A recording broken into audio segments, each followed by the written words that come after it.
ingresos como una herramienta. Y si ustedes recuerdan, les ponía yo ese esquema en la presentación en su momento. Y si ven ustedes, ahora que ya revisamos los ejercicios, este diagramita que aparece en su pantalla, si ven ustedes, pues ya tiene sentido, se entiende más, ¿no? Por un lado tienen los ingresos totales, los cuales les quitas los costos de operación y te queda una utilidad de operación. Y a esa utilidad de operación es la que le carga los impuestos y te queda una utilidad del proyecto. Y a esa es la que le pega las amortizaciones. Tener finalmente este esquemita se refleja en los ejercicios que hicimos. ¿Sale? Entonces yo espero que estén revisando su material y ahora vaya existiendo más comprensión al respecto.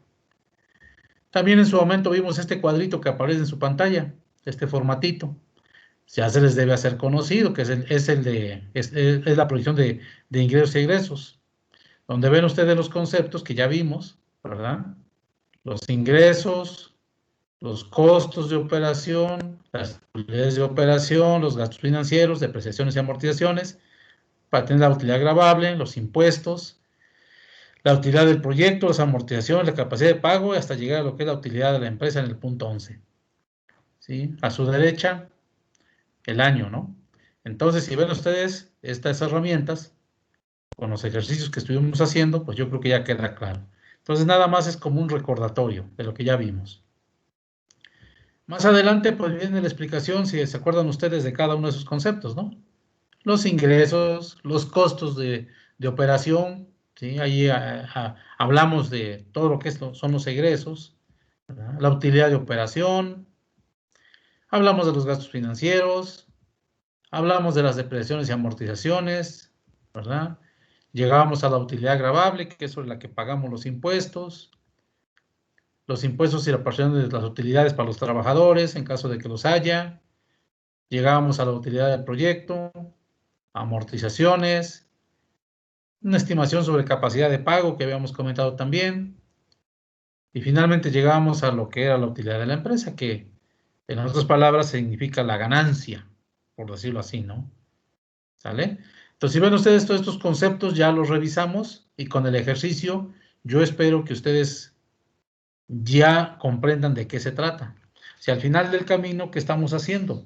Manejando la información que obtuvimos de los estudios de mercado, estudios técnicos, del diagnóstico, concentrado en ciertos formatos que nos ayudan a un análisis más profundo, ¿verdad? Y que eso es necesario cada que nosotros nos enfrentamos en el diseño de un proyecto. Entonces, quiero pensar que a ese nivel ya prácticamente todos debían tener claro de qué se trata, ¿no? Entonces, si ven ustedes la herramienta de ingresos y egresos, la proyección de ingresos y egresos, pues nos sirvió para llegar a calcular incluso más antes el capital de trabajo, ¿verdad? El cual nos llevaba precisamente a tener una idea de las necesidades de recursos para operar un ciclo de proyecto.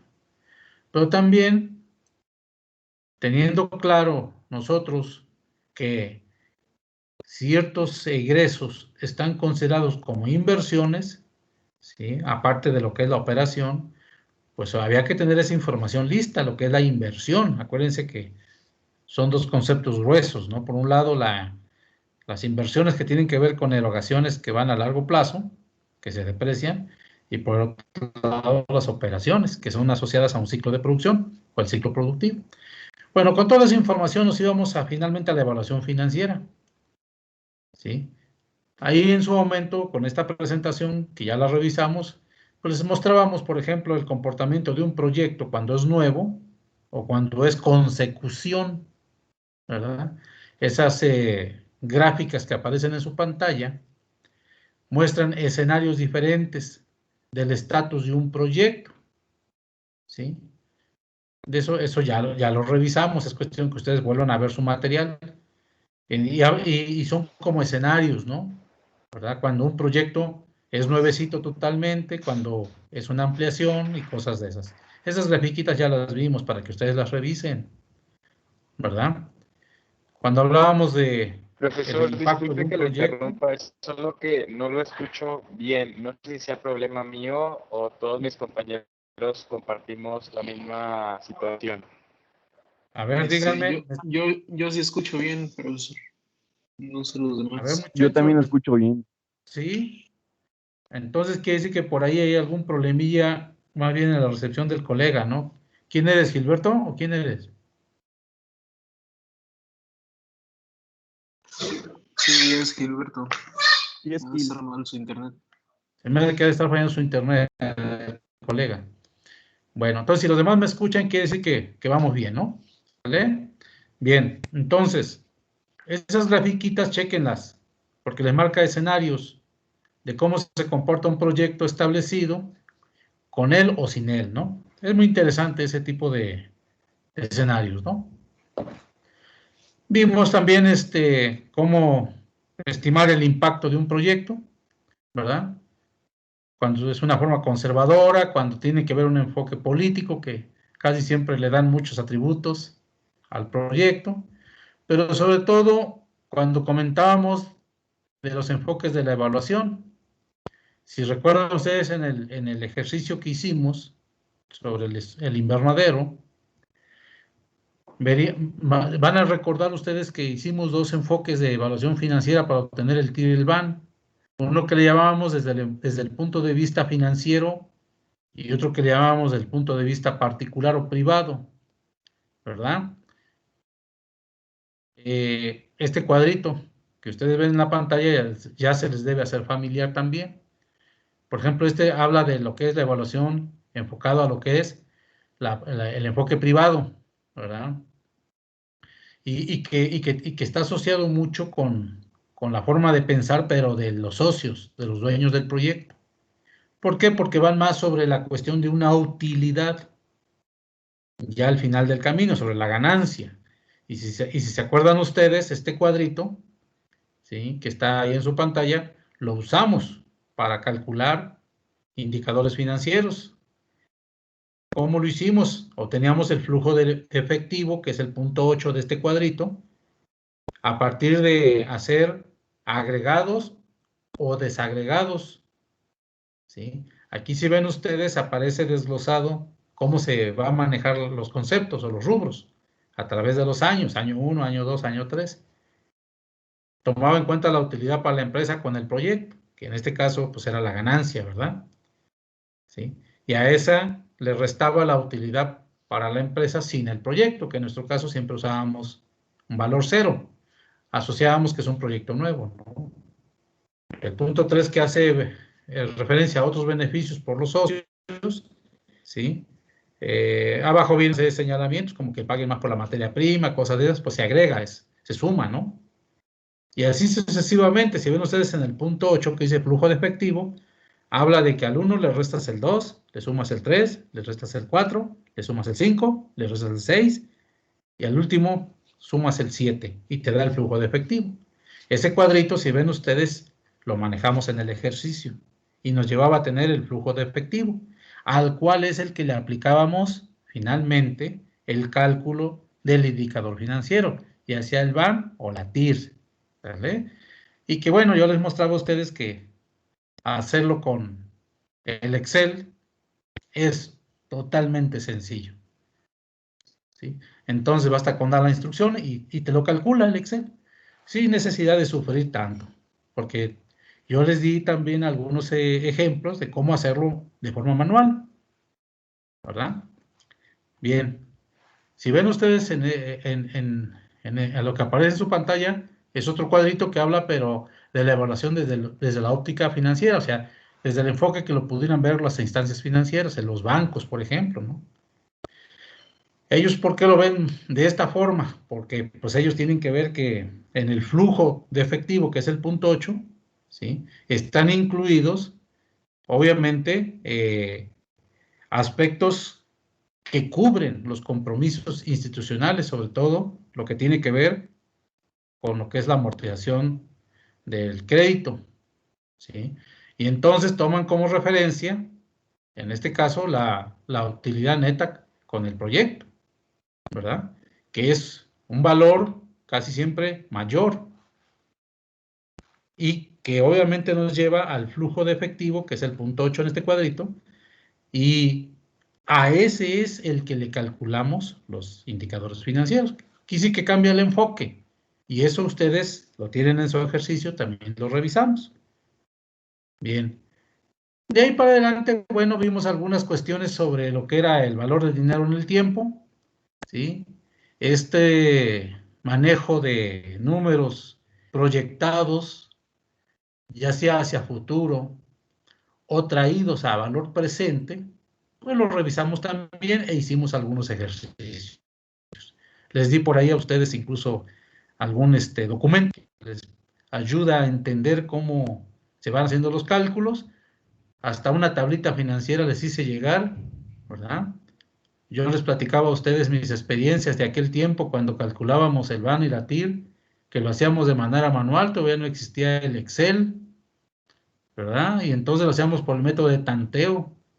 Era un trabajo muy grande, pesado, y no teníamos precisión, ¿sí? Finalmente, bueno, pues ahí aparecen los indicadores que ya los revisamos, ¿verdad? Decíamos que el valor actual neto, pues ahí viene la definición y las reglas, pero si quieren ustedes en palabras cristianas, simplemente se trata de traer del futuro al tiempo actual una cantidad, actualizándola, y si esta es mayor que cero, el proyecto se acepta. A una tasa de referencia, ¿sí? A una tasa de referencia. Entonces es siempre muy importante, ¿verdad? Y el otro indicador que aparece en la parte baja, que es el que también más usamos, que es de la tasa interna de rendimiento, la TIR, ¿sí? Pues simplemente, en palabras cristianas, ¿verdad? Se refería a aquella tasa máxima de rendimiento de tu proyecto. Así de sencillo. Obviamente, muchas veces, pues, los textos con enfoque financiero o todos estos profesionales que se dedican a esta actividad, pues pareciera ser que a veces nos dicen los conceptos con la intención de que no los entendamos, ¿no? Pero por eso hicimos ejercicios para que ustedes encuentren la lógica de lo que estamos hablando. Quiere decir que al día de hoy, ustedes con los ejercicios que hemos hecho en clase, estos conceptos como el BAN y la TIR, que son los más usados, pues en este momento ya no les debe quedar duda. Hay que revisar el material, hay que entenderlo. Y si están batallando un poquillo algunos, hay que abrirse, hay que leer más, hay que irse a lo que son los diferentes textos que hay por ahí con enfoque financiero, y hay que invertirle un poquillo de tiempo. Pero yo creo que con lo que hemos revisado, ya debieran ustedes manejarlo, ¿no? Pusimos, bueno, vienen en la presentación unos ejemplos. Estos ejemplos que aparecen aquí de números, de cálculos académicos, de lo que es el BAN, la TIR y todo eso, en un documento que también les hice llegar, lo procuré desglosar para que ustedes lo entendieran, porque aquí viene muy compacto, ¿no? Y entonces ustedes pueden encontrar la lógica de estos datos. Lo que me interesa es que entiendan la naturaleza de cada uno de estos indicadores, ¿verdad?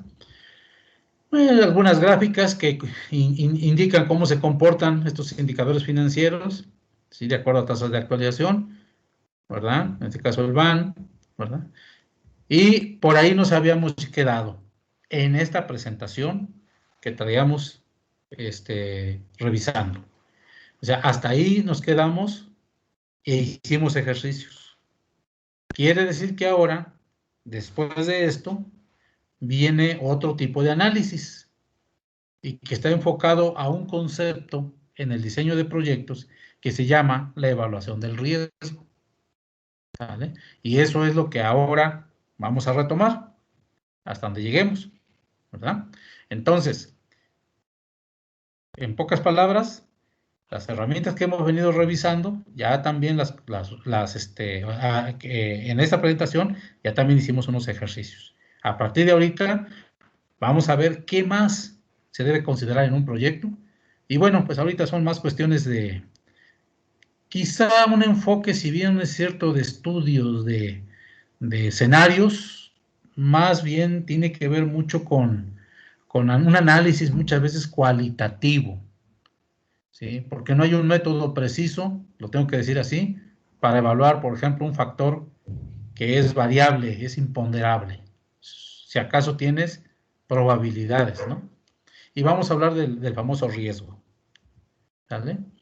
Entonces, pues vamos a pensar nosotros que el riesgo es es un fenómeno, una situación o un escenario adverso a tu objetivo, que hace que pudieras correr una situación donde no se presenta lo que esperas. Y yo debo decirles a ustedes que este concepto de riesgo, primero, la mala noticia, si quieren, es que nunca lo vas a poder eliminar. Lo más que puedes hacer es disminuirlo. Cuando mucho, evaluarlo, quizá calcularlo lo más cercano posible y hacer acciones para disminuirlo, pero nunca desaparece. El factor riesgo siempre va a estar presente en las decisiones que nosotros vamos a tomar. Siempre va a estar presente. Entonces, lo más que podemos hacer es evaluarlo y disminuirlo. ¿Vale? Ahora bien, esa es la mala noticia. La buena noticia es de que el dar por hecho de que siempre existe un imponderable, un riesgo, eso mismo nos ha llevado a tener que definir acciones en nuestra vida, en nuestra vida común, en nuestro sistema económico, en nuestras formas de vida, a tenerlo considerado. Y les voy a dar algunos ejemplos, ¿sí? Por ejemplo, porque existe un riesgo, existen, por ejemplo, acciones como el contratar seguros, ¿sí? Seguros de vida. Ustedes saben, por ejemplo, algunos quizá de ustedes tienen seguros de vida. Es más, no sé si sepan, pero la universidad, sobre todo cuando salimos de viajes de estudio, contrata una póliza de seguro para cada uno de ustedes como estudiantes por si sufriese un accidente, ¿verdad? Están asegurados. ¿De hecho? Nosotros como académicos, precisamente ahorita está de moda, o no de moda, es pertinente, ¿no? Tener un seguro de vida, pagamos un seguro de gastos médicos mayores. Y ese seguro les debo platicar porque ustedes lo van a usar en el futuro. Fíjense, qué curioso. Pagas un seguro de vida, contratas un seguro de vida con la intención y con con toda la intención de que no lo uses. Fíjate, qué curioso, ¿no? Vas a pagar una lana por algo que quieres que no se use. Entonces pagas por algo que tú quieres que no te beneficie en caso de que tuvieras una catástrofe. Se los tengo que comentar porque ya es rutina de la vida, ¿no? En mi caso, yo tengo un seguro de gasto médico mayor con la universidad. No sé si estén enterados, pero son como, o sea, ese seguro de gastos médicos mayores me va a amparar sobre enfermedades complicadas, difíciles, no gripitas. Las gripas las curan aquí en los médicos, no. Cuestiones de enfermedades mayores le llaman, ¿no? Algún cáncer, algún accidente, y ahora lo del COVID, ahí está involucrado. Deben saber ustedes que tenemos una cobertura de este seguro que contratamos, casi todos los académicos, por un poco más de 2.300.000 pesos. Fíjate, parece mucho dinero, pero si a nosotros nos enfermara un COVID, se acaba. Y tenemos la opción de contratar como que un anexo, un seguro anexo, ahí mismo, para subir la suma asegurada, siempre y cuando pagues más. Fíjense ustedes, si yo no tuviera ese seguro de gastos médicos mayores, digamos que me la juego a la mexicana, me enfermo y la verdad es que yo no tendría dinero para pagar una curación del tamaño como lo que tenemos ahora con las contingencias. Pero qué curioso, contratas un seguro y tú quieres que no se use, ojalá nunca nos dé COVID, para que lo vayan reflexionando. Todo eso tiene que ver con riesgos, muchachos. En la agricultura hacemos lo mismo. Tú contratas un seguro de tu actividad agrícola ¿sí? Ustedes saben que hay ahorita algunas empresas o compañías que ofrecen seguros, ¿verdad? Han habido en su momento histórico aseguradoras por parte del Estado, lo cual, pues por lo que ustedes seguramente ya sospecharán, por cuestiones de corrupción y todo eso, las desaparecieron, ya no funcionan, ¿verdad? Pero cada vez hay que ir como que actualizando los procedimientos para el aseguramiento, en este caso de las actividades agrícolas. En el caso de los invernaderos estaba desprotegido. Hoy en día ya apareció por ahí una aseguradora que ya te asegura tu actividad agrícola, sobre todo la infraestructura. Ustedes saben que un invernadero construido, nadie descarta que por esa ruta donde está establecido, un día ocurra un tornado al estilo americano y que lo haga pedazos, que lo retuerza. Y ahí es cuando entra el seguro. ¿Qué tenemos que ver? ¿Qué probabilidad hay de que se presente ese tornado?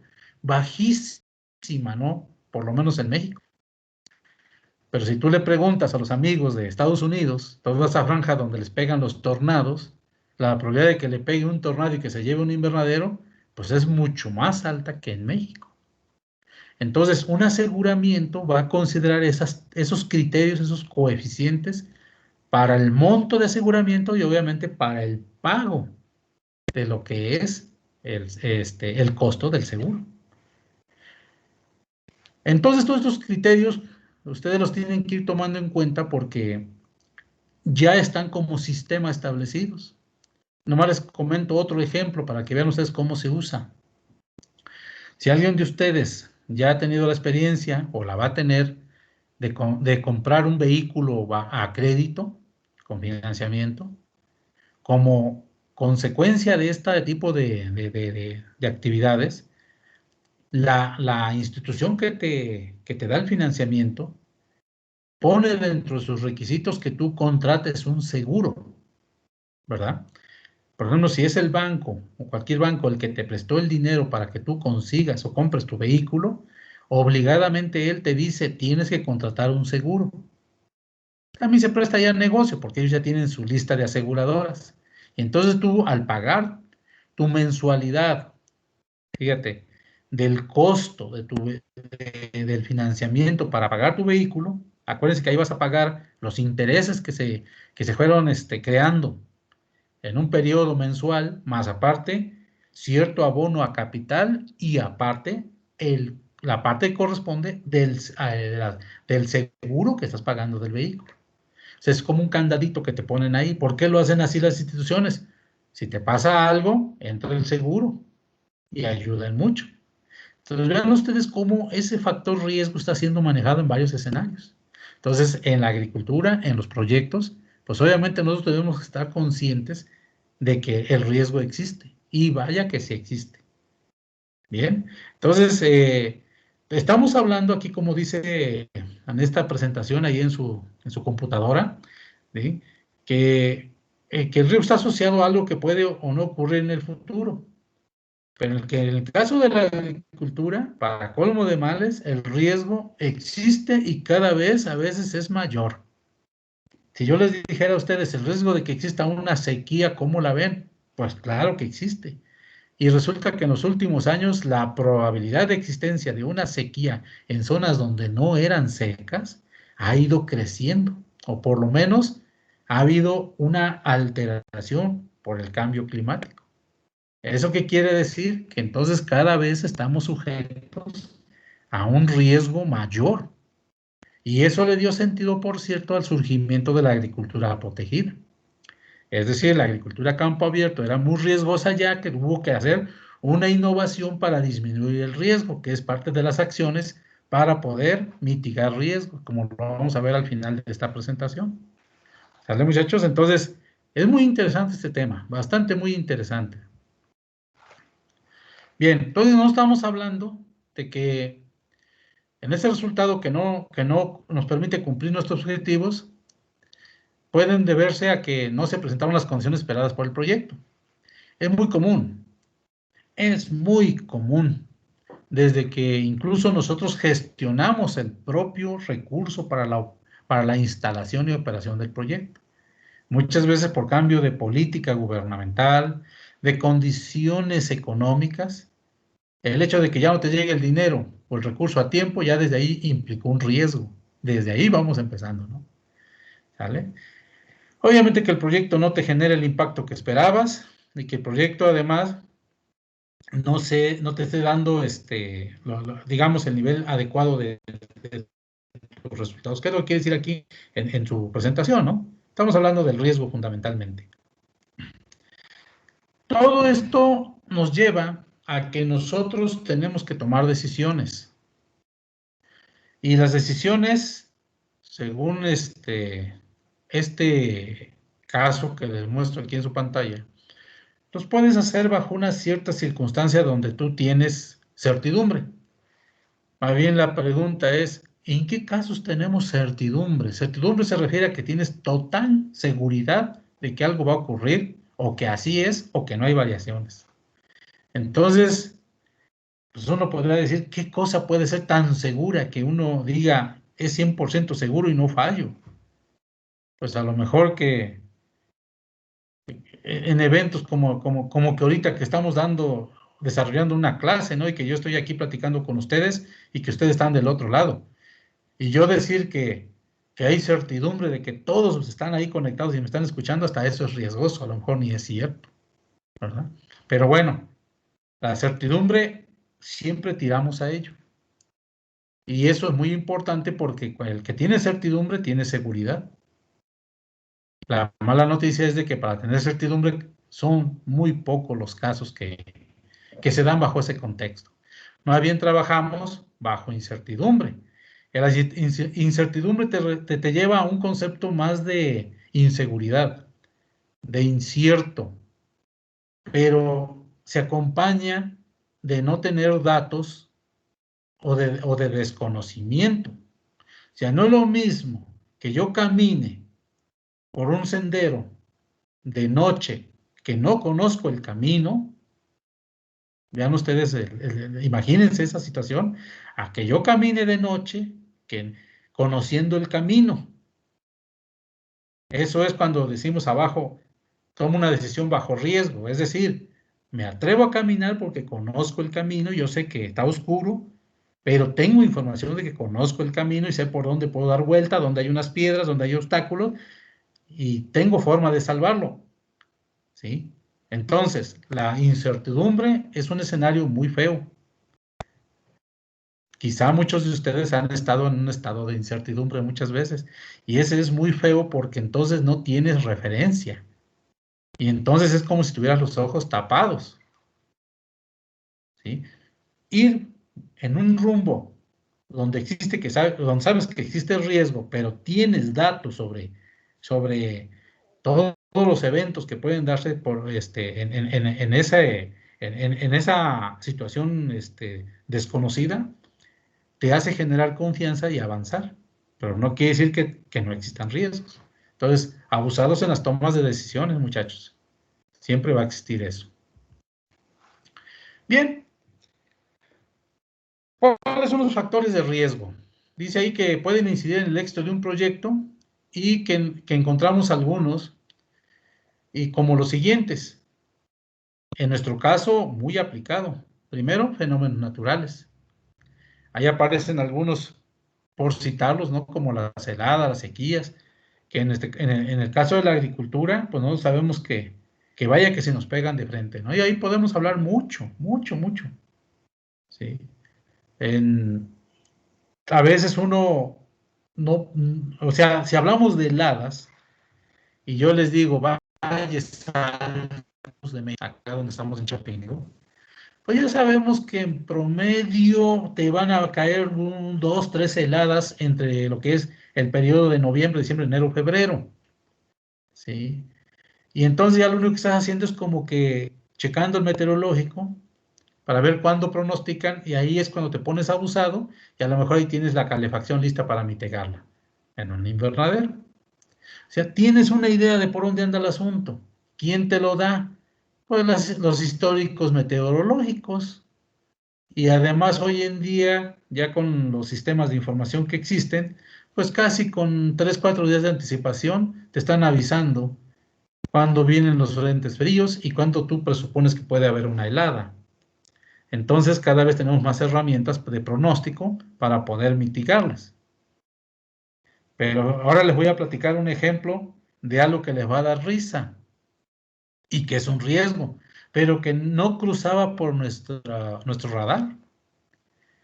Todos ustedes conocen los invernaderos que están ahí en el ranchito, donde están la unidad de posgrado. Ahí hay unos invernaderos en el ranchito, donde están los macheros, que así le decimos. Ustedes han ido a hacer algunas prácticas ahí, iban con el maestro Saúl, con Felipe, con el finado Efraín. Y bueno, no sé si ustedes puedan creer, de hecho han ocurrido 2 veces, y ocurrió apenas en días pasados, me fui a asomar ahí, pero ya nos había ocurrido en años pasados. Una inundación, pero en este caso, por ya ven que la granja de zootecnia está en la parte de arriba, y cuando se les llena el depósito, el cárcamo de colector de lo que son todas las excretas, todo lo que es el estiércol que se almacena con agua, que se forma como un gran lodo ahí, se desborda y entonces se tapan los drenajes, se sale e invade los invernaderos por abajo. Bueno, cualquiera diría, sirve que nos incorporen materia orgánica, pero no, lo que pasa es que te echa a perder ahí muchas cosas, sobre todo lo que es hidroponía y lo que es inocuidad, ¿no? Es un riesgo. ¿Quién lo había medido? Nadie. Y entonces díganme ustedes, ¿cómo vas a evaluar esa situación, no? O sea, hay cosas en las cuales tú te puedes acercar por los datos históricos, pero hay cosas en las cuales no puedes, ¿no? Y había que tener en cuenta eso. Imagínense ustedes que tienen por ahí cerca un huerto comercial con enfoque de inocuidad y le sucede eso. Te manda la lona, ¿verdad? También tenemos elementos tecnológicos, dice ahí, uso y mantenimiento de equipos, capacitación. Bueno, si quieren ponemos un ejemplo actualizado, ¿no? ¿Qué les parece lo que les pasó a los amigos de ahí de la Ciudad de México con su metro, ¿no? Está asociado con elementos tecnológicos, ¿verdad? Y no lo previeron, se les fue, ni modo, o sea, la vida útil de los equipos tenían que tronar algún día, ¿sí? Ese metro no se debe tener, yo creo que fácilmente 50 años, yo llegué por acá hace 40 años y ya estaban, ¿sí? Dice ahí aprovisionamiento de insumos, ¿sí? Pues resulta que no estuvo el fertilizante que queríamos, ¿no? O simplemente al final, lo que siempre nos pega, resulta que el precio se bajó y no nos funcionó la venta del producto cuando cosechamos. Y eso es muy común en la actividad agrícola. Si fuese el caso del valor de los productos que vas a ofertar en el mercado, ¿cómo tú determinas el precio de venta para tener seguridad sobre lo que estás haciendo? Es decir, el riesgo de disminuirlo con los estudios de mercado. Tú haces un estudio de los últimos 15, 20 años, sacas los promedios, haces toda una proyección. Pero nadie te asegura que cuando tú saques tu producto esté más abajo de lo que previste, porque también ha sucedido que puede estar más arriba. Y entonces si no decimos nada, nos gusta mucho, ¿no? Nos sentimos felices. ¿Por qué? Porque resulta que una región que compites con ella se inundó, se granizó o algo le pasó, ¿verdad? Y entonces muchas veces nuestro éxito particular es el fracaso del vecino, ¿no? Entonces, vean ustedes todos los factores que tenemos de riesgo de un proyecto. Bien, si de repente quieren comentar algo, me avisan, ¿eh? Con confianza. Yo, Adelante. ¿el riesgo es un factor cualitativo o cuantitativo? Tiene los dos. Tiene los dos Y puntos. al hacer una evaluación de un proyecto o al generar un proyecto, ¿cómo podemos abordar esa parte? Más adelante voy a tocar algunos aspectos de eso, pero te adelanto. Tiene el elemento cuantitativo que está asociado a datos de probabilidad, principalmente, y en donde tú, con estudios de mercado o históricos de ambiente, lo que estamos comentando, estimas a través de ciertas herramientas como son curvas, probabilidad, regresiones, tendencias, el comportamiento de un fenómeno para poder tú sustentar tu planteamiento. Por ejemplo, si yo voy a decir que mis jitomates los voy a vender a 5 pesos el kilo, por ejemplo, mi sustento de 5 pesos el kilo es porque traigo un estudio de 20 años atrás en una tendencia, a lo mejor de precios reales, en donde yo grafico y encuentro un punto en el cual digo, la probabilidad de que yo venda a 5 pesos es de 0.8, dado estas características. Eso es lo más cuantitativo que te puede llevar un estudio. Pero vamos a poner ahora el otro extremo. Por ejemplo, el gusto del cliente. ¿Cómo mides el gusto del cliente? Es cualitativo, ¿no? O la preferencia del cliente. Y ahí es donde simplemente te quedas a nivel de estudio, de escenarios, en donde tú ves cierta tendencia y apuestas a que eso le va a gustar al cliente. Pero no, podrías tú tener algunos datos de referencia, pero en sí el cálculo es cualitativo. Ahora bien, tener datos cuantitativos o cualitativos al final del camino, ¿para qué nos sirven? Para proponer las estrategias o las acciones estratégicas de mitigación del riesgo, que lo vamos a ver más adelante. Más que el dato en cuanto al riesgo que corro por una toma de decisión es reconocer el riesgo que corro, pero más bien es las acciones que yo hago para mitigar el posible riesgo, para blindar como mi proyecto. Entonces es lo que vamos a ver más adelantito. A ver si sale, si no me vuelves a acordar, amigo. ¿Sí? Gracias.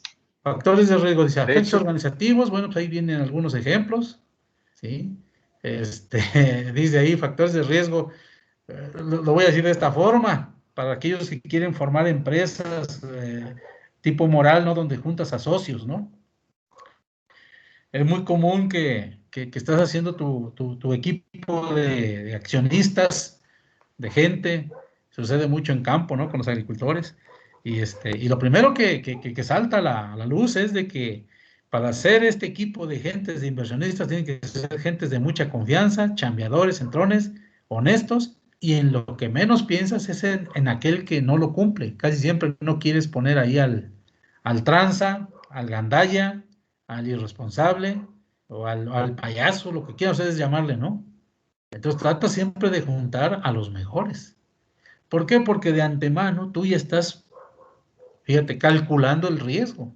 El riesgo de que se te eche a perder la organización por alguien que no va en la misma línea. ¿Sale? Y eso tiene que ver con los aspectos organizativos. O sea, a diario estamos lidiando con riesgos, ¿no? Tienes ahí aspectos administrativos y laborales, ¿verdad? Yo podría decirles que se corren riesgos. Yo les puedo comentar un riesgo, te traigo unos bronquias por ahí de fiscales porque el contador que contraté no me resolvió las cosas que yo necesitaba. ¿Quién iba a pensar que me iba a equivocar buscando el perfil de alguien que no era el adecuado? Entonces, es un riesgo que corres, ¿no? Y bueno, pues a veces me da risa porque a veces uno siempre opta por lo más económico, ¿no? Dices, me cobra menos. Sí, pero te sale más caro al final, ¿no? Es como los agrónomos, ¿no? También a veces ahí competimos entre nosotros, ¿no? Hay unos muy exigentes en sus servicios caros, ¿no? Y te lo dicen, sí, también hay agrónomos que te cobran tanto, pero no te van a garantizar esto. Entonces ahí hay diferencias, dice, hay niveles, como dicen algunos, ¿no? Entonces, es cierto, es una realidad, ¿no? Abajo vienen aspectos financieros. La verdad es de que esos aspectos financieros, hay liquidez, tasas de interés, solvencia. Pónganse ustedes a pensar, por ejemplo, esa parte, ¿no? Qué fea está. A veces da miedo, pero se tienen que tomar decisiones. Imagínense ustedes, les platicaba yo mismo en su momento cómo se te mueve el escenario cuando trabajas, sobre todo con moneda extranjera. ¿Sí? El dólar, hubo un tiempo, van a recordar ustedes que hubo un momento en que brincó de los 13, 14 pesos, se fue hasta los 22 pesos. No tiene mucho. Año y medio por ahí, ¿no? ¿Sí? Imagínate lo que contrataron deuda en dólares, canijo. ¿Sí? Imagínate lo que les pasó, ¿sí? Es una cosa terrible porque tu moneda se va abajo, tienes que disponer más recurso, peso mexicano, para pagar deuda, y el producto que tú adquiriste no fácilmente lo puedes subir de precio también. Entonces te desbalancea.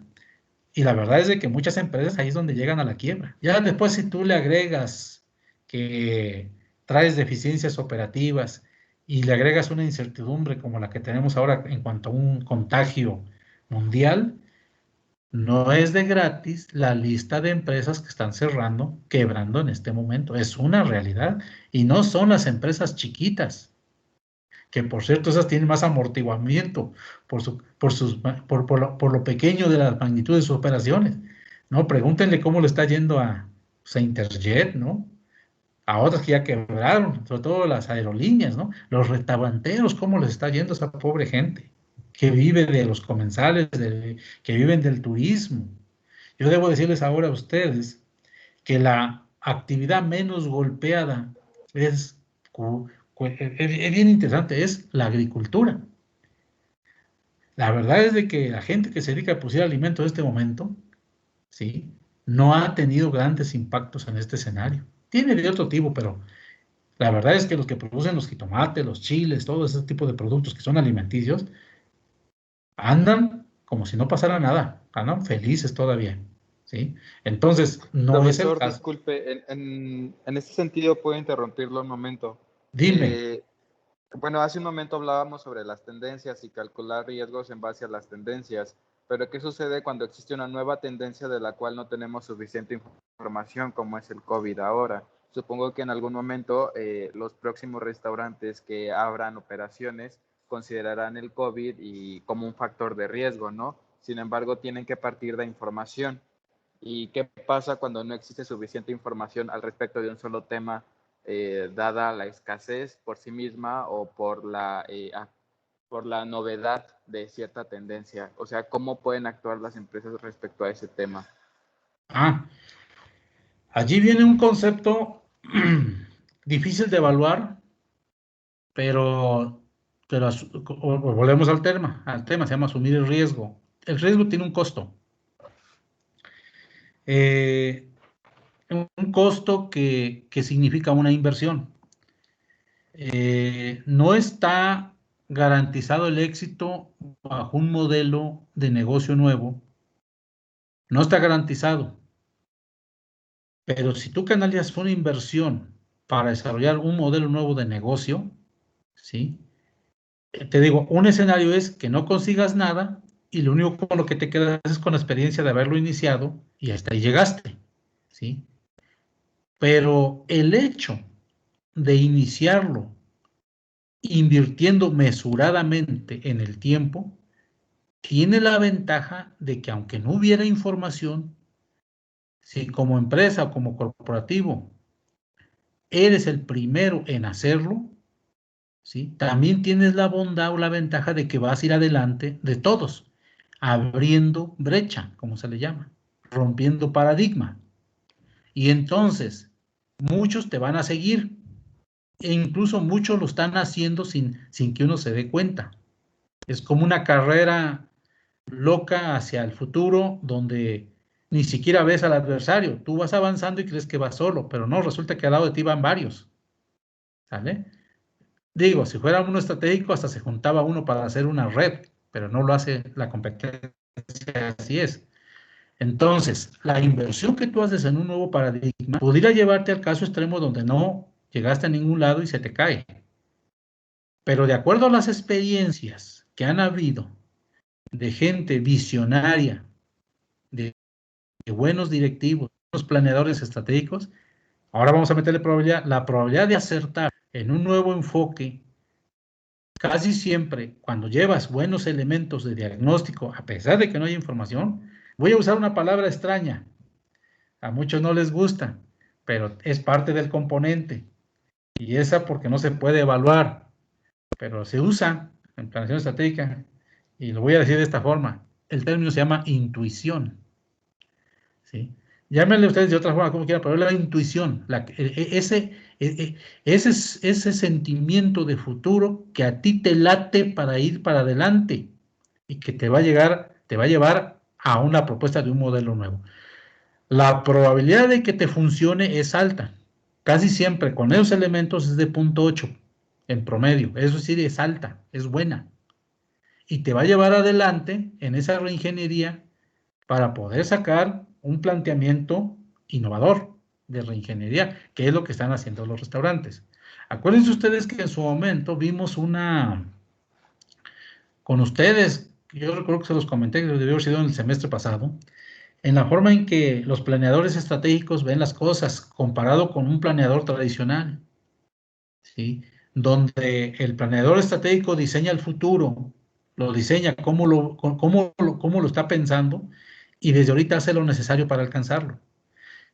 En esos planeadores estratégicos no tenían en el radar obviamente un COVID, pero la ventaja del planeador estratégico es de que a las primeras reacciones de un ambiente cambiante también mueve las variables y rápido se pone enfrente. Y hay diferentes acciones que son algunas muy prácticas, otras son de mayor profundidad. Les voy a poner ejemplos. Muy prácticas. El negocio del cubrebocas. Si ven ustedes, comenzó el COVID y rápido comenzaron todos a hacer cubrebocas. Hasta los de Chiconcuac empezaron a hacer cubrebocas. ¿Qué fue pasando mientras hacían los cubrebocas? Enseguida vino la reacción y dijeron, espérate, es que no todos sirven, no nomás es taparse la boca. Y en el camino se fueron depurando hasta que llegó alguien con un perfeccionismo de una propuesta tecnológica que digamos que sería la más adecuada.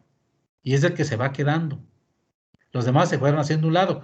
Ahorita, poner un negocio de cubrebocas artesanal, común y corriente, si ven ustedes, ya no es negocio. Fue negocio al principio. Pero acuérdense que también estuvo el que hizo una mascarilla hasta de plástico por ahí usando los garrafones de agua. Él resolvió la situación. ¿Qué viene a futuro? El COVID llegó para quedarse. Usar un cubrebocas ya está, ahora sí ya generalizado, es parte de nuestra cultura. Y entonces, ¿qué vemos dentro de las innovaciones de lo que vienen? ¿Y qué es lo que han visto ustedes como lo más novedoso? Lo más novedoso del cubrebocas que ahora ya no es tan solo es el KN95 que filtra, era clínico, ¿no? Es el estético, ¿no? Ya te empiezan a mostrar cubrebocas que son transparentes para que se te vea la sonrisa y todo eso, incluso con motivos, hasta si quieres dedicatorias. Y ahí es donde empieza a entrar de nivel de profundidad la propuesta. Ahí es donde el visionario dice, esto nos va a llevar a tal lugar y yo le voy a apostar para que ahí cuando esto ocurra yo ya estoy presente. Diseñó el futuro con base en esta base que tenemos. Te platico otro ejemplo, amigo. Cuando nosotros iniciamos la agricultura protegida en la Sierra Norte de Puebla hace 18 años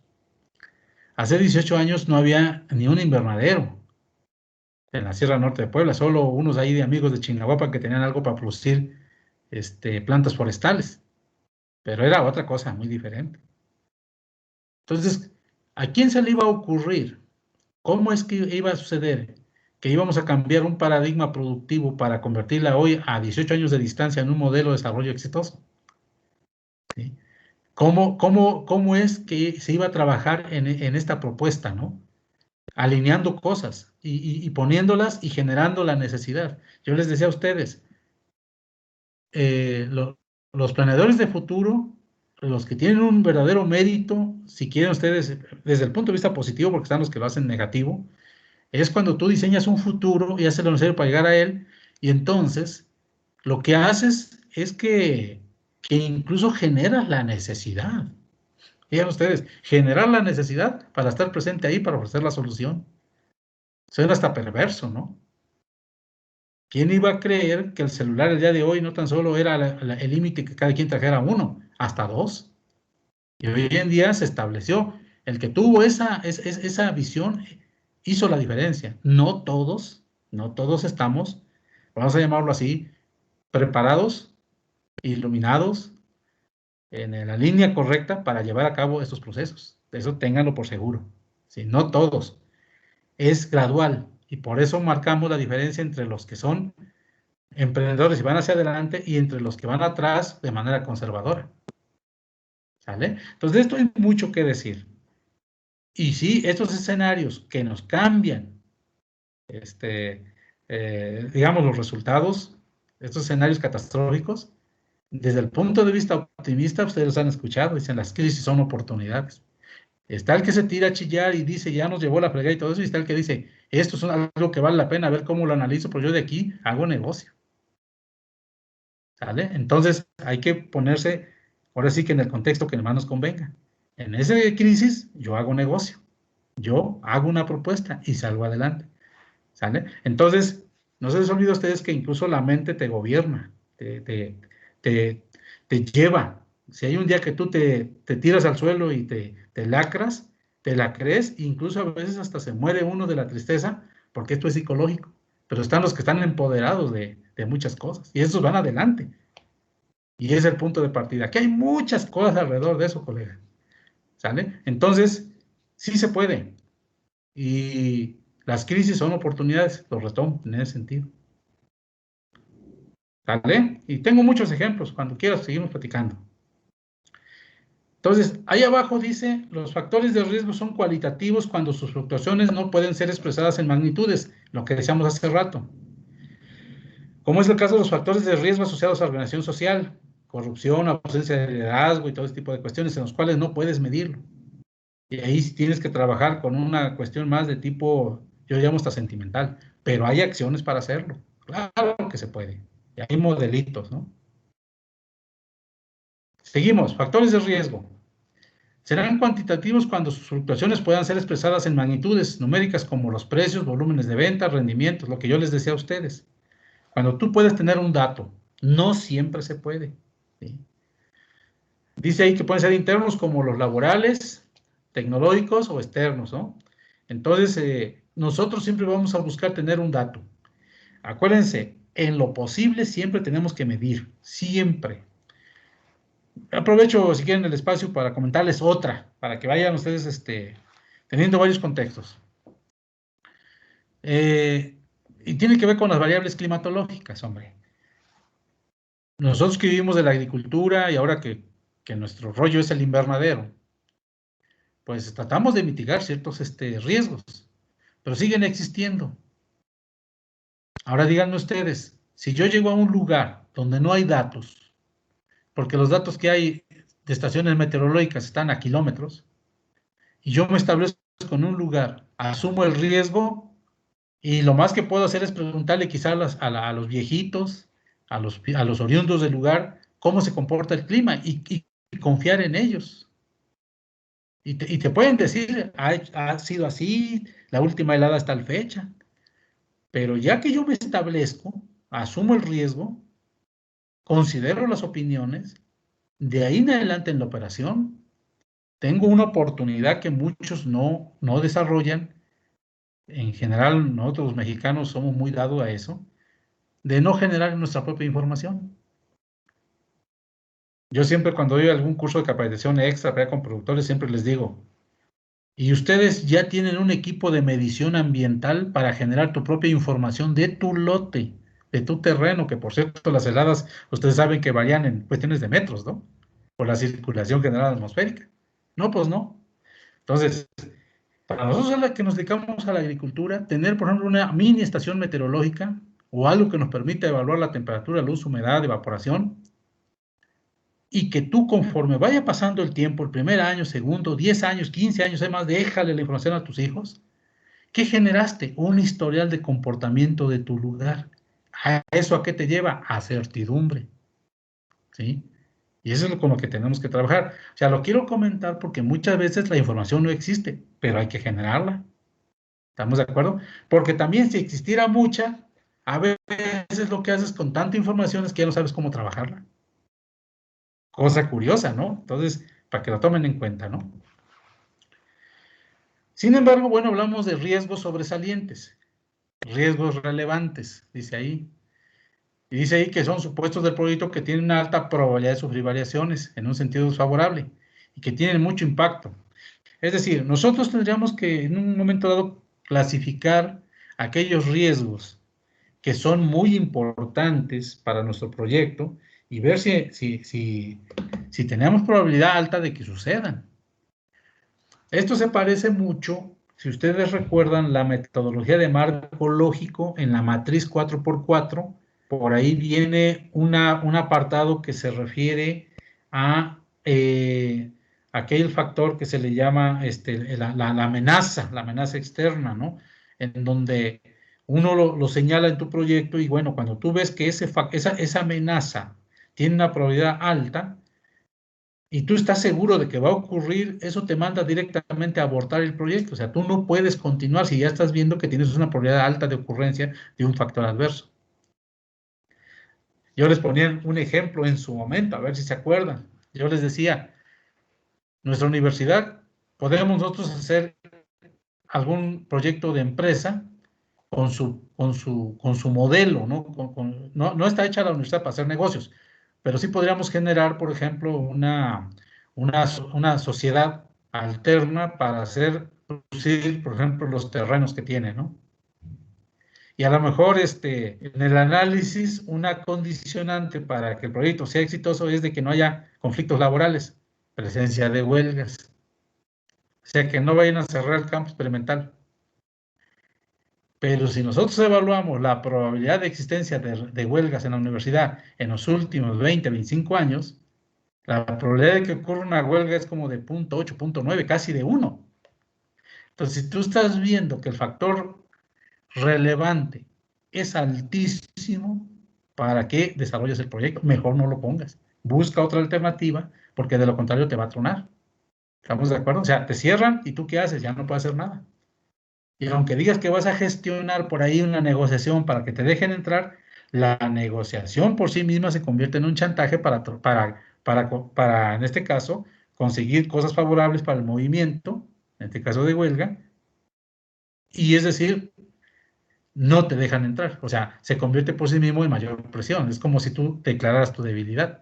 Entonces, los comento así porque por eso lo hemos vivido, ¿no? Y quiero que ustedes vean que, por ejemplo, hay factores que los cuales, si tú estás consciente que son un hecho prácticamente, mejor no hay que desarrollar la actividad. A eso es a lo que nos referimos con factores relevantes de mucho impacto con alta probabilidad de existencia. Y es lo que aquí sucede. Van a ver ustedes que están los impactos del proyecto, están alto y tenemos la posibilidad en sentido desfavorable, ¿no? Los factores de riesgo relevantes tienen una alta posibilidad de incidir y son de alto impacto. Y les di un ejemplo, ¿no? Hay otros que uno puede decir, bueno, voy a ir al extremo, ¿no? No, pues vamos a decirlo así, esa inundación de estiércol, ¿no? De la granja hacia nuestros invernaderos. Bueno, últimamente se ha venido dando, pero ya sabemos que puede ocurrir, pero vamos a llamarle de poco impacto. ¿Qué hago? Simplemente le pongo una barda de protección y aunque baje, ahí se desvía y resuelto. O sea, es una barrera de protección. O sea, ¿hay un factor de riesgo? Sí. ¿Es de alto impacto? No. ¿Es de baja ocurrencia? Sí. Lo regulo de esa forma, ¿no? Entonces sí hay que hacer una clasificación de riesgos en ese sentido. Bien, los factores entonces de riesgos relevantes requieren análisis objetivo a fin de evaluar la posibilidad de variación en sentido desfavorable de los diferentes factores de riesgo, así como evaluar el impacto de esos resultados de la empresa. ¿Para qué? Para tener la contraparte. ¿Sale? Ahí hay bueno, es un ejemplito, ¿no? Para ver ustedes cómo se maneja la información. ¿Sí? Dice ahí comportamiento de los precios reales de la leche, ¿no? Acuérdense que el precio real es el que le quitas todo el efecto de inflación a través de los años y te queda el valor real. Eso lo habíamos comentado, espero que sí. Y eso tiene sentido porque te refleja ya como que el dato real de realmente lo que ocurre a través del tiempo. Es como nuestros salarios, ¿no? El salario real pues ha ido hacia abajo. Entonces vean ustedes ese comportamiento de esa gráfica, ¿no? Cómo se ha venido dándonos en ese periodo que se marca ahí, cómo se viene dando el comportamiento del precio real de la leche. Y si ven ustedes, la tendencia es hacia abajo. Aunque allá en el último dato del 95 hay un repunte. Pero eso no quiere decir que, bueno, si hubieran a partir de ahí más estadísticas y todo fue hacia arriba, dices tú, ok, se levantó, pero no es cierto. Todos sabemos que la leche ha ido hacia abajo, ¿no? Y entonces ahí surgen preguntas. ¿Cuál es el precio probable que tú esperarías de venta de tu leche? Y si ven ustedes ahí puedes desarrollar una técnica a lo mejor de regresión lineal y vas a encontrar la curva justa, media, que te va a llevar hacia abajo, y eso quiere decir que a la distancia, pues casi la leche ya no va a tener valor, lo cual sería una exageración. Ahora, la realidad ¿cuál es? Para aquellos que han conocido a los zootecnistas, que practican con ellos, los coleguitas que por ahí tienen sus vacas ahí en el terreno, o saben de lo que es el negocio de la leche de los pequeños productores, no de los grandes monopolios, se darán cuenta que en realidad el precio de la leche sí ha ido hacia abajo. A veces dicen por ahí que está más cara el agua que la leche, canijo. ¿Sí? Obviamente ya cuando tú la vas a comprar a los centros comerciales, pues uno ve como consumidor otro escenario, ¿no? Y más si es leche ya con cierto tratamiento, que deslactosada y no sé cuántas cosas, pues ahí te dan una cosa terrible, ¿no? Carísimo, pero no se refleja en este nivel lo que es la producción. Entonces vean ustedes las estadísticas, cómo se pueden manejar. Y eso es mitigar riesgos con base en datos, ¿verdad? Bueno, ¿no? Dicen que les para evaluar el diseño y por qué. Es un precio de 70, solo se cubren los costos totales. ¿Qué tan riesgoso es el proyecto? 70, vean ustedes, y ahí pues vamos hacia abajo, ¿no? Entonces lo más seguro es que no cubran ni los costos, ¿verdad? Y así se va, ¿no? Entonces uno se hace preguntas con ese escenario. ¿Sale, muchachos? Y bueno, todo eso que les estoy comentando a ustedes nos lleva a tener que llegar a las alternativas para disminuir riesgos. Ahora bien, algo nomás, aquí no viene señalado en la presentación, pero es una idea que yo les puedo dar para aquellos que quieren calificar riesgos, ¿no? Antes de entrar aquí a las alternativas para disminuir riesgos. Podríamos usar una herramienta de ponderación de valor. Eso también se hace para otro tipo de estudios. Por ejemplo, les menciono esto. Si yo para desarrollar un proyecto, a lo mejor voy a decirlo de esta forma. Voy a producir gallinas, gallina de engorda, o sea, pollo de engorda para vender, para poner una granjita, ¿sí? En X lugar, ¿verdad? Y yo hago una relación de los factores de riesgo que puedo tener. A lo mejor me puedo ir hacia la zona, si quieren ustedes, de acá, porque ese proyecto lo hemos tenido en cabeza, y ustedes saben, por ejemplo, que las granjas de pollos están ubicadas en ciertas áreas particularmente, ¿no? Los estudios de zonificación ya los hicieron y van hacia donde el pollo no se les enferme mucho por las cuestiones ambientales, o por ejemplo, lo que son granjas de huevo, pues todos sabemos que si no es allá de la costa de Sinaloa, los bachocos, bueno, acá a lo mejor otro desarrollo está acá en Tehuacán, Puebla, cosas de esas, ¿no? Como que hay zonas muy definidas, ¿no? Las granjas de cerdo acá de Michoacán o de quizá en Perote, ¿no? Pero yo quiero innovar, yo quiero poner una granja en un lugar diferente, por alguna razón, ¿no? Entonces yo tendría que hacer un estudio y en todo caso considerar mis factores de riesgo. Por ejemplo, quiero poner a fuerza una granja y la voy a poner en la zona cálido húmeda que va hacia la zona del Golfo de Veracruz, ¿no? Por ahí por la zona de Tlapacuaya, donde yo soy originario, porque hemos pensado, ¿no? Entonces yo tendría que hacer al final una evaluación de riesgos. Y por ejemplo, yo podría poner una lista de 5, 10 factores de riesgo y hacer una calificación ponderada de este grupo de riesgos, cuál impacta más, ¿sí? Y yo podría poner una casualmente para ese lugar, y lo vivimos en época de invierno, ahorita esta temporada que está pasando, por ejemplo, las enfermedades de tipo respiratoria de los animales. Para los que son de aquellos lugares sabrán que en esta temporada, pues hay una serie de enfermedades donde sobre todo provoca catarros y una serie de problemas donde se te mueren los animales. Y luego viene la temporada de la viruela, ¿no? Y ahí se va, ¿no? Tienes que vencer esas barreras.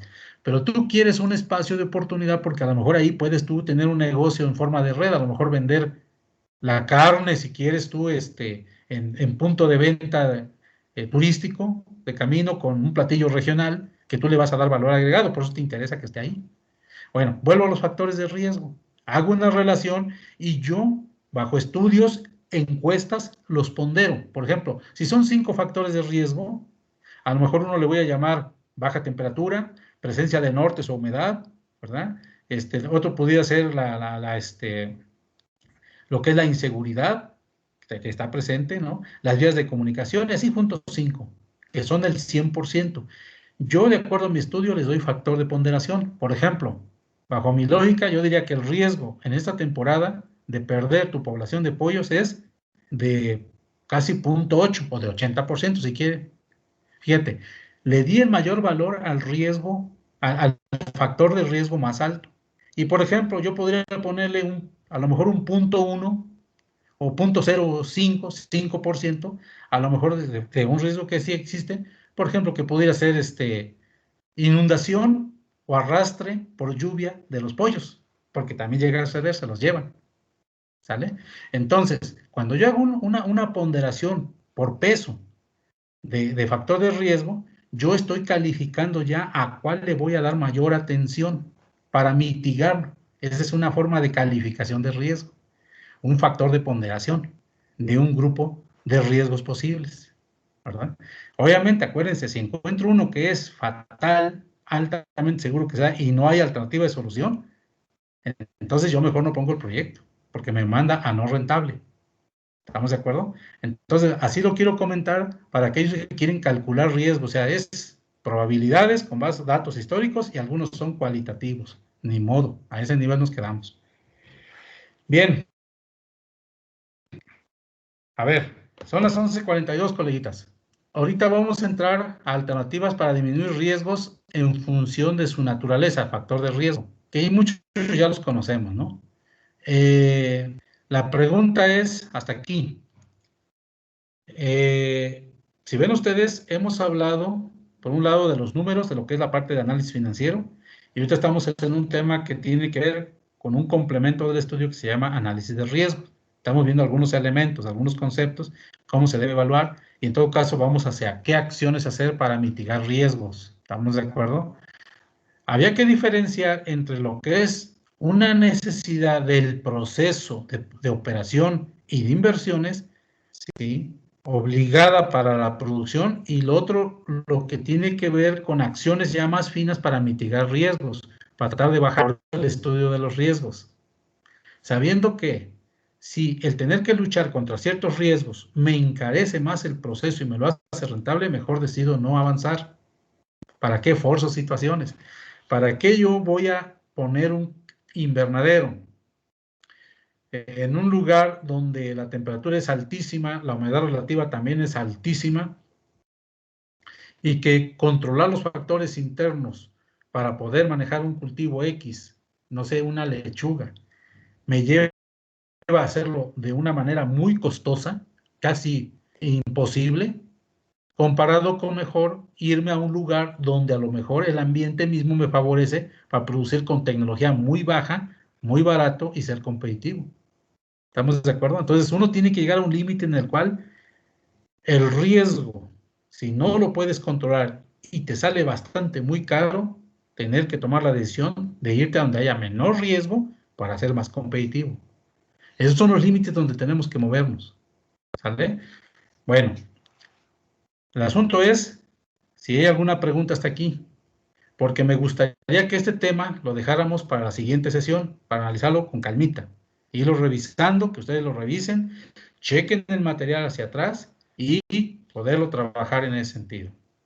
Entonces, pregunto hasta aquí, ¿algún comentario, alguna duda, algún planteamiento que tengan por ahí? ¿Alguna experiencia que quieren que comentemos?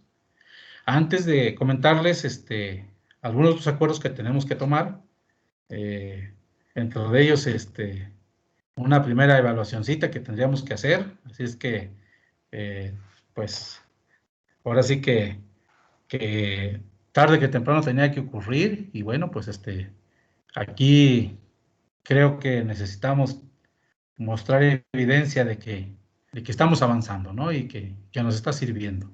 Entonces, ¿algún comentario, coleguitas? ¿Alguna pregunta por ahí que tengan al respecto?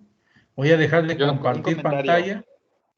Sí, adelante. Esta ponderación de riesgos que acabamos de escuchar y observar resulta ser un método de cierta manera informal, porque entiendo que si son riesgos cuantitativos se podría hacer un tipo de regresión lineal para tener certeza. sin embargo, también considera aspectos cualitativos en el cual la persona que lo está realizando le asigna un valor determinado, pero muchas veces sin una sustentación o un sustento más bien estadístico o matemático. Entonces, este tipo de análisis no se presentaría, por ejemplo, en la evaluación formal de un proyecto o en la presentación formal de un modelo ante una institución, sino sería algo como un poco más interno, ¿no? Entiendo. Seguro. Hay casos donde sí te solicitan, de hecho, si ustedes revisan su material, en el tema que tiene que ver con diseño técnico, hay un tema que se llama localización del proyecto. Y habla el tema precisamente de fuerzas locacionales, así se llama, por ahí para que lo busquen. Y dentro del estudio recomiendan, ahí en el formato viene de hecho, ahí, un análisis de factores locacionales que se parece mucho a esto que les comenté de análisis de factores de riesgo relevante. ¿Sí? Allí en este estudio, bueno, en este formato que se sigue, incluso es deseable que hagas un análisis de fuerzas locacionales. ¿Cómo se hace parecido a esto? Se tiene que alimentar con datos. Por ejemplo, dicen, si vamos a localizar en ese caso puede ser hasta un invernadero, ¿no? Ahí habla de varios ejemplos, viene de una planta de sorgo, un almacén y todo, ¿no? Pero imagínense que vamos nosotros a ubicar un invernadero, a localizarlo. ¿Qué significa? Suponiendo que alguien los contrata o tú mismo tienes suficiente capital y puedes poner un invernadero para producir X cultivo, a lo mejor si quieren de arándanos, fresa, jitomates, y dices, vamos a ubicarlo y el planteamiento es, ¿dónde es el mejor lugar para poder ubicar este invernadero? Y a lo mejor puedes determinar ciertos sitios, ¿no? Uno que sea el corredor Atlisco y Zúcar de Matamoros, otro que sea el corredor, a lo mejor Cuernavaca, por ahí alrededor de Cuernavaca, otro que sea, por ejemplo, vámonos moviendo hacia lo que es el corredor, hacia lo que es la Huasteca Hidalguense, por ahí, ¿no? Hay unos lugares muy interesantes. Son como 3 propuestas. Ahí, entonces el inversionista te dice, te contrata o tú pides a alguien que te haga el estudio, como quieras verlo, y le dices, hazme el estudio de aptitud y de aptitud regional para desarrollar una propuesta de invernadero para producción, en este caso a lo mejor si quieres es de arándano, vamos a exagerar. Y entonces tú tomas en cuenta una relación también de factores condicionantes, como puede ser las vías de comunicación, el acceso al agua, la condición climática, y a cada uno de ellos tú le haces un estudio por separado de su comportamiento de los últimos años. Y con base en eso le asignan también valores ponderables, que es lo mismo que les estoy comentando a ustedes de factores de riesgo. Y con base en eso tú llegas a la determinación, por ejemplo, de cuál sitio es el que, de acuerdo a esos números, te da la mejor oportunidad para poder establecer el modelo con un sustento en datos. Por ejemplo, si fuera el factor comunicaciones, tú tendrías que poner, por ejemplo, la distancia que hay entre la construcción del invernadero y, por ejemplo, el aeropuerto, o la vía del tren, según sea el caso, o a lo mejor la vía de comunicación. De tal suerte que, por la naturaleza del producto, a lo mejor puede ser muy interesante la velocidad en tiempo de desplazamiento del producto para que no se eche a perder y el costo por kilometraje recorrido. Entonces, sí encuentras datos de valor que pueden sustentar tu planteamiento y lo llevas a términos económicos. ¿Estamos de acuerdo? Entonces, más o menos la metodología va en ese sentido. Al final, terminas dándole un ingrediente estimativo de acuerdo a tu percepción o si quieres hasta de encuesta. No puedes desligar tanto lo cualitativo de lo cuantitativo, pero sí es un planteamiento que ayuda a fortalecer o sustentar tu propuesta de plan de negocio. ¿Sale? Entonces, chécalo, a ver si tienes chance por ahí tu material y lo comentamos, si quieres ya después, para profundizar en eso. Pero sí lo hay, sí existe. ¿Alguien más por ahí? Sale, chicos. Entonces, miren, les tengo una propuesta. Tenemos que hacer una evaluacioncilla, por lo menos hasta lo que es básicamente asociado a lo que son análisis financiero. Y yo estoy pensando que la pudiéramos hacer de hoy en 8, el próximo martes. El mecanismo lo estoy afinando.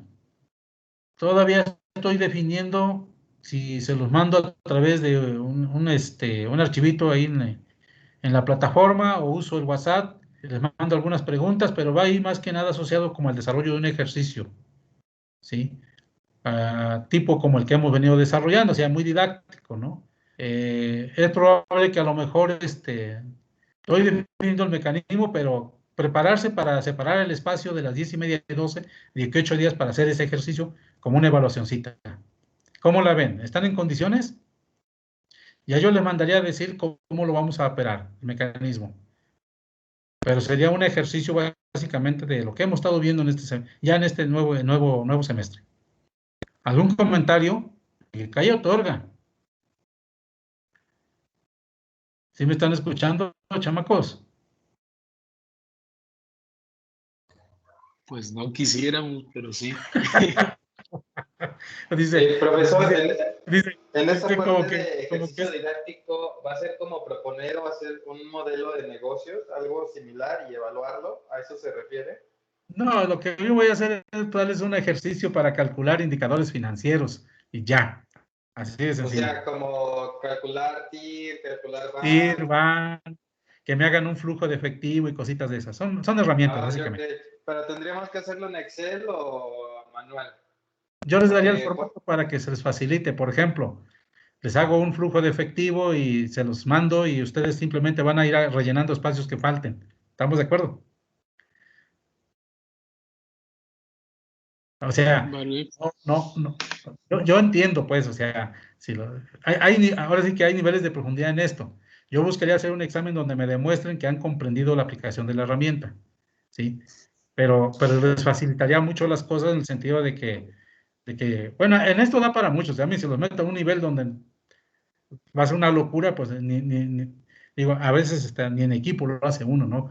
No, en ese sentido quiero ver cuánto manejan ya las herramientas en ejemplos hipotéticos, didácticos, sencillos. No es la intención tampoco ahí, voy a decirlo así, pasarse de lanza, ¿no? Es que ustedes desarrollen capacidad. Obviamente, este es una evaluacióncita, es un ejercicio que amerita que ustedes dominen la herramienta.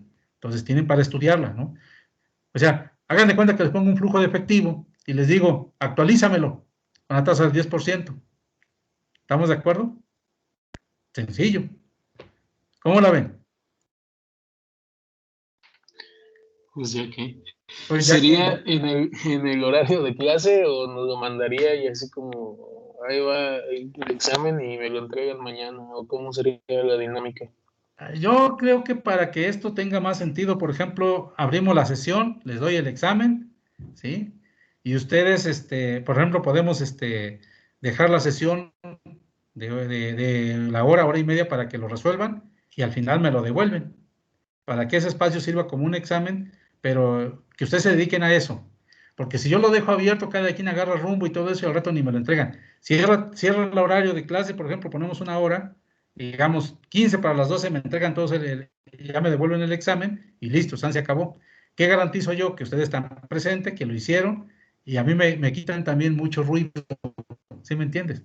¿Sí? Yo no puedo controlar muchas cosas. Yo lo que no puedo controlar, por ejemplo, es que ustedes tengan su material y lo están revisando. No hay problema, o sea, para eso es como si fuera libro abierto, ¿no? En este caso, archivo abierto, pero ya es bronca de usted. No puedo evitar también que por ahí ustedes estén whatsappeando, ¿no? El cuentas es formativo, pero por lo menos dejamos un espacio para que no se me salga de ahí, porque muchas de las experiencias que hemos tenido es que alguno, de repente, se le olvida enviar el examen o lo hace después, o hay N cuentos, yo ya me lo sé, ¿verdad? Entonces, en esto, hasta en eso tenemos que ser flexibles e innovadores. Entonces, dejaríamos la sesión para eso, ¿sale? Suficiente, y ya está calculado para que lo puedan trabajar. Entonces, de que 8 días haríamos ese baloncito didáctica, sirve que probamos. Yo lo que espero es que a ustedes les vaya bien. Mi objetivo no es estar ahí reprobando. Entonces, quiero que se formen, quiero que aprendan y estudien. Esa es una. La otra, el próximo jueves, o sea, pasado mañana, se me traslapa, y ahí no lo pude mover, con una reunión de la fundación. Yo soy parte del consejo directivo, y entonces comienza la reunión a las 11 de la fundación. Con usted está a las 10:30. Entonces, yo voy a poner la invitación y platicaríamos unos 20, 25 minutos, y ahí le cortaríamos porque voy a entrar a la reunión de la fundación, que es anual, es como que de ley, y entonces tendríamos nomás un ratito de clase, y sirve que revisamos si tuvieran alguna duda. ¿Cómo ven? Para que lo tengan ustedes también en la mente. Entonces, unos 20, 25 minutos nomás de clase el próximo jueves, ¿sale? Sí, profe, está bien. Órale. Entonces, Oiga, profe. quedamos en eso. Si hubiese algún comentario, adelante. Si Sí, no, bueno, yo tengo un comentario aparte. dímelo. Sí, si tenemos dudas sobre un proyecto, lo podemos contactar y nos puede dar alguna asesoría como por fuera del No hay clase. problema. Ya ahí tienes mi celular, y si no, ahí tienes, o si quieres aquí en la plataforma, ahí tienes el WhatsApp, el chat, perdón. Ahí me puedes mandar algunas preguntas, y si no, también tienen mi correo. Muy Ya bien. lo conocen, el de Montalvo, @correo.chapingo.mx. ¿Sí? Entonces, todos eso lo conocen. Adelante, con lo que yo les pueda ayudar, no hay ningún problema. Gracias. Cuídense mucho. Nos vemos entonces el jueves en un ratito. ¿Sale? Nos vemos. Dale, profe, gracias. Nos vemos. Cuídense mucho. Adiós. Cuídense, compañeros.